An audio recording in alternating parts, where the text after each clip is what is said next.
Bonjour, le témoignage de mon invité aujourd'hui mérite à mes yeux beaucoup de courage et de respect. Clara Sabine est à mes côtés. Merci d'être là.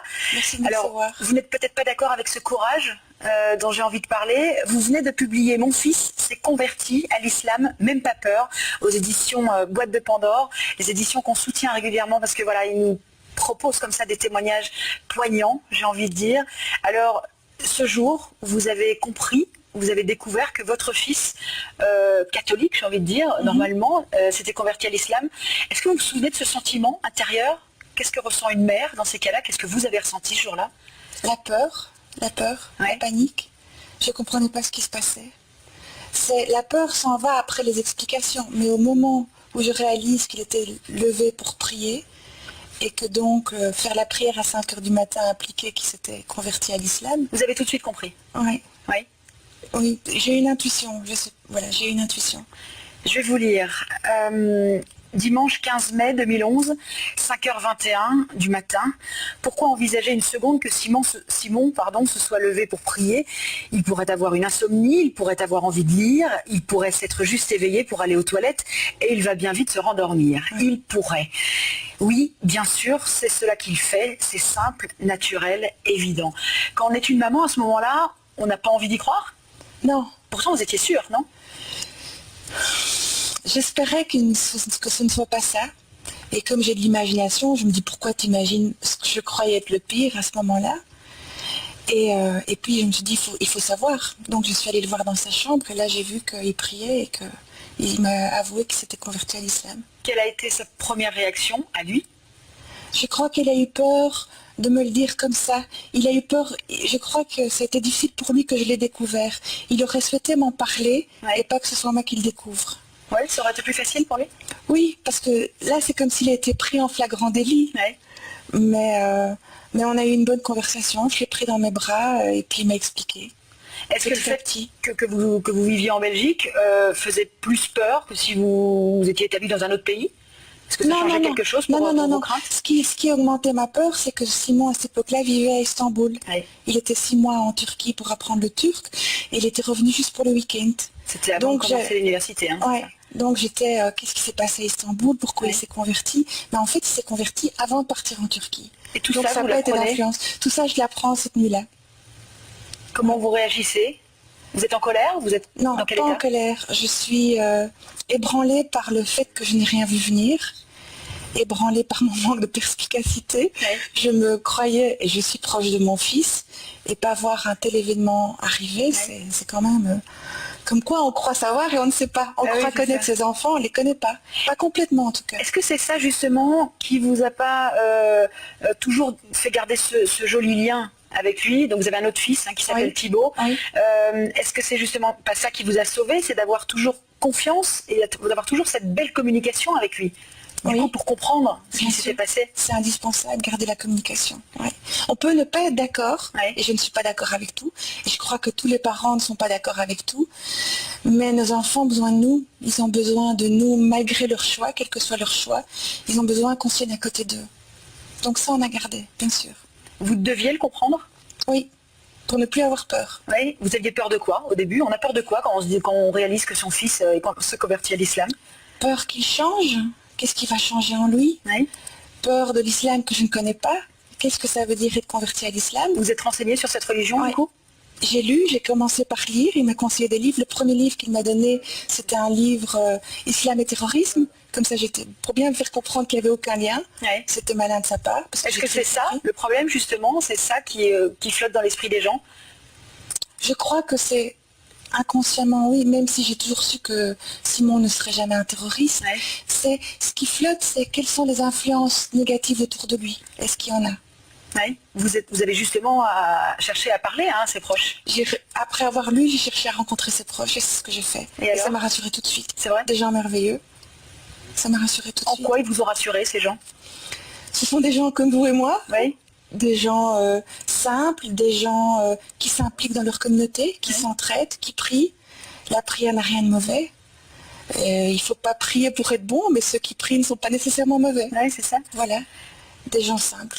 La famille, grande importance de la famille, le respect de la mère, le respect de l'autre, des belles valeurs. Est-ce qu'aujourd'hui, avec quelques années de recul, vous vous souriez sur ce qui vous est arrivé, vous félicitez d'avoir agi de cette manière? Non, je ne me félicite pas. Aujourd'hui, je trouve qu'on vit une belle aventure. Ouais. Je suis heureuse de m'être intéressée à la communauté musulmane, ce que je n'avais pas fait plus tôt, ce qui est quand même aberrant, parce qu'on vit les uns à côté des autres et je ne me suis jamais intéressée à eux.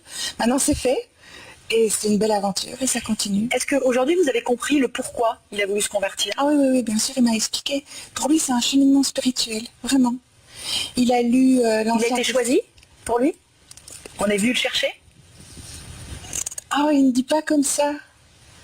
Il a lu, il a rencontré les gens, il a réfléchi. Il est plus dans le... Moi, j'ai une foi d'enfant, je ne me pose pas de questions théologiques. Simon s'est posé des questions théologiques. Et il a trouvé les réponses qu'il cherchait dans le Coran. Et c'était comme une évidence? Pour lui, oui. Oui. Et lui, il ne va pas dire qu'il a été appelé ou que Dieu l'a cherché. Il va dire, Dieu a mis sur mon chemin les personnes qui font que j'ai fait ce choix.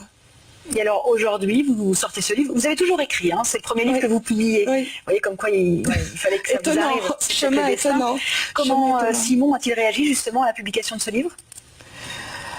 Simon a été en blocus, il a eu ses examens, donc je lui en ai pas parlé. Et puis il est parti en vacances, je ne lui en ai pas parlé. Et il est juste rentré dimanche pour découvrir Closer, donc ça l'a fait rire. Ça l'a fait rire et voilà, il est content d'être en dehors de ça. Mais vous avez donné la permission préalable. Hein. Je ne l'aurais pas publié sans sa permission. Bien sûr. Comment il va aujourd'hui? Très bien. Comment il vit avec cette Il est serein, il est heureux, il est bon, il va bien. Il a beaucoup d'amis et il reste un peu éloigné des filles, mais il a des amis filles, mais pas comme avant. Oui. Alors c'est intéressant, parce que donc il doit en rester éloigné, hein, il ne peut pas être en présence d'une fille ou d'une femme. En tout cas, il choisit. Oui, il choisit. Oui. Aucun manque? Vous en parlez de ça avec lui? Non, on est pudique sur ce sujet. Oui. Non, mais il a l'air d'aller bien, il n'a pas l'air d'être un vieux frustré, donc tout va bien. Et est-ce que vous pensez qu'il continuera sa vie et qu'il voudra rencontrer l'amour avec plutôt une musulmane? Bien sûr. Oui, très certainement. Parce que la religion a une telle importance pour lui que je pense que sa compagne, il se choisirait une compagne qui sera dans le même cheminement que lui. Oui. On revient quelques instants sur ce premier ramadan que vous avez essayé de partager à ses côtés. Premier ramadan. C'était quand? C'était il y a 3 ans. Ouais. L'été il y a 3 ans. Et Simon a fait le ramadan à la maison. Normalement, il est une semaine chez moi, une semaine chez son papa. Mais son papa préférait qu'il ne fasse pas le ramadan chez lui parce que la grand-mère habite avec le papa et n'est pas au courant de la conversion. Il n'était pas au courant. Et donc, Simon est venu faire le ramadan chez moi et son frère Thibaut a décidé de le faire avec lui par solidarité. Et il a tenu le coup. Il a tenu le coup, alors qu'il est gourmand. Et moi, j'ai tenu le coup, j'ai pas tenu le coup du tout. J'ai mangé à midi et j'ai pas réussi à attendre 9h30 pour manger mon souper. J'ai remangé à 8h. Par contre, ma solidarité a été que je me suis levée le matin à 2h30 pour leur faire à manger à tous les deux. Ouais, quand même. Mais c'était amusant. C'était amusant. Thibaut qui revenait de la discothèque avec des copains, Simon qui revenait de la mosquée, maman qui descendait en pyjama. C'était intéressant. Alors je reviens sur ce titre. Mon fils s'est converti à l'islam, même pas peur. Aujourd'hui, vous pouvez dire ça. Au début, hein, on en a parlé tout à l'heure, c'était quand même... La bêtise et la peur avant.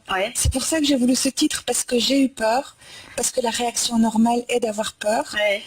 Et pourtant, il n'y a pas de raison d'avoir peur. C'est fou parce que vous en parlez dans ce livre en tant que mère. On a l'impression d'essayer de tout anticiper, hein, de tout imaginer. Vous faites une allusion à l'homosexualité au début du livre, avec beaucoup d'humour. La religion, on n'y pense jamais? Non, on n'y pense pas. On tombe dedans quand on est petit et on n'y pense pas. En tout cas, je n'y ai pas pensé. Je vais justement revenir sur la peur avec... un passage de ce livre. J'ai peur de l'intolérance que je montre par moments, j'ai peur de mon irritabilité qui gronde lorsque les choses ne marchent pas comme je le voudrais. J'ai peur de l'humain lorsqu'il n'est ni bon ni doux et lorsqu'il oublie le respect de l'autre et devient médisant, voire violent. J'ai peur aussi et surtout des manipulateurs, de ces adultes qui tentent de récupérer les jeunes idéalistes pour se les attacher à leur cause. Mais peur de l'islam, non, je n'ai plus peur. C'est pour ça aussi que vous avez écrit ce livre, c'est pour sortir un message? Oui, et pour que les parents à qui ça arrive n'aient pas peur. Qu'ils s'ouvrent aux musulmans, qu'ils s'ouvrent à l'islam. En tout cas, pas se convertir à l'islam, mais apprendre ce que c'est l'islam en tant que religion et qu'ils n'aient plus peur. Bon, on parle beaucoup de vous sur les réseaux sociaux aussi. Du moment que La ça va communauté musulmane. Un mot pour la communauté musulmane. La communauté musulmane, ça lui fait plaisir ce livre. Je m'y attendais pas. C'est vrai, hein. Oui. Vous pensiez vous adresser plutôt aux non-musulmans et finalement c'est la communauté musulmane qui vous salue et qui vous remercie finalement. Parce que quoi? Parce que vous redorez Parce cette belle que religion. c'est un autre point de vue sur la religion. Mais moi j'aimerais que les non-musulmans le lisent pour s'ouvrir à la communauté musulmane. C'était ça mon objectif au départ. Et il est encore là. Et bien c'est pour ça qu'on était là aujourd'hui.